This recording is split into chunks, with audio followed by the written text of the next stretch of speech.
And for more insights, we are being joined by Professor Suyash Bhatt, Director, Academy for Finance, Technology and Innovation, is joining us live from Dubai.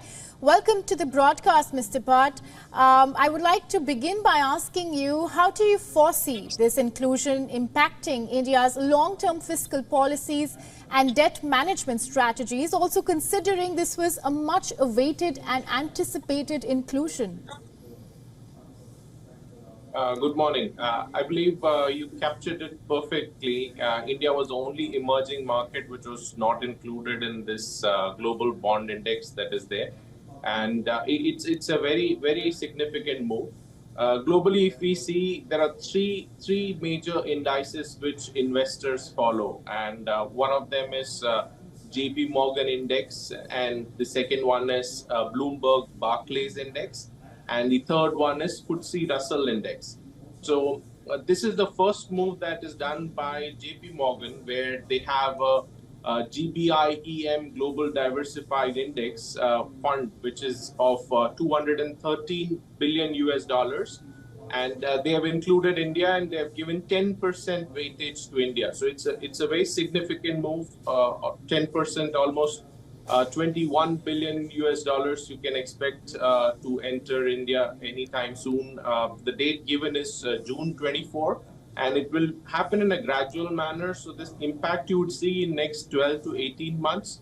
And other funds, the other two funds also would be now looking at including India, and that makes the total kitty of funds coming to India reaching up to 40 billion US dollars in next 12 to 18 months.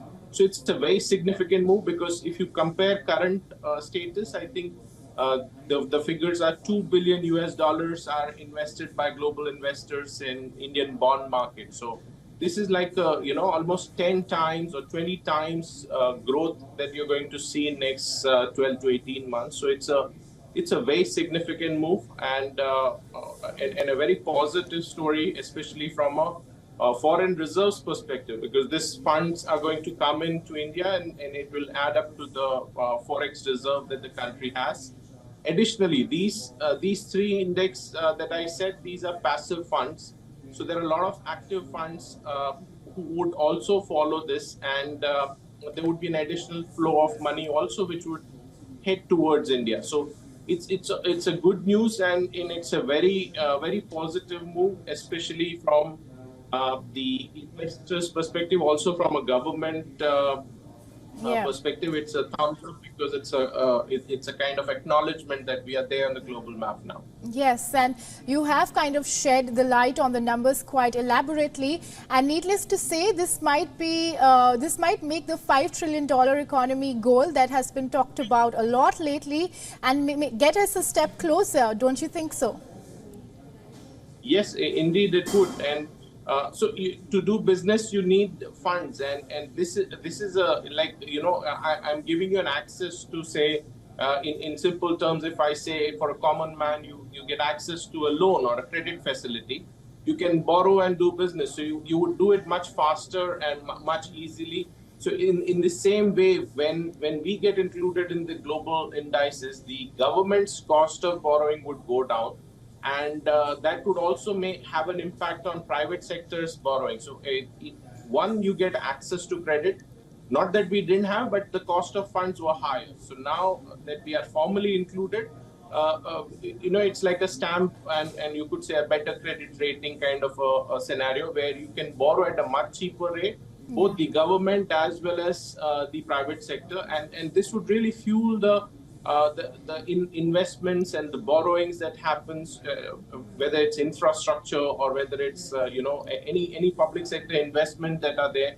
This would really fuel our dream of reaching that $5 trillion economy. True. And it's a very positive move. Yes, and also in the light of all foreign investors lately eyeing India, it definitely could not have been timed better. Now, moving on, I want to ask you another question. Could you also elaborate on the potential repercussions this inclusion might have on India's export sector and its competitiveness in the global market? So that's again a very valid point. So when more inflows of fund comes, there are three things that get affected. One, as you rightly said, the economy would grow. The second is your export sector. So export sector would be benefited from this move, as we say that if you want access to credit, you would get access to credit. However, there's one catch in this.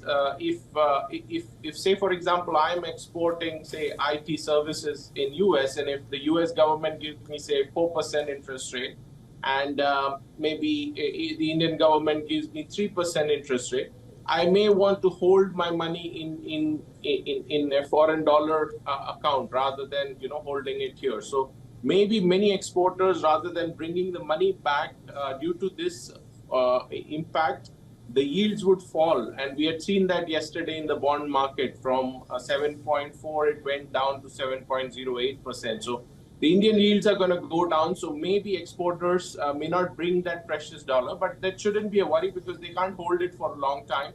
But overall, this would be a very good move for them as well, because they get that line of credit in trade finance, as we say, letter of credit and other access to funds. So much cheaper access to funds, and this would really boost them from getting that access to a crucial supply of money for doing business. So this is a really positive move even for the export sector. It is indeed, and also a very keen time for all the market watchers out there. Thank you so much, Mr. Bhatt, for joining us and taking some time out.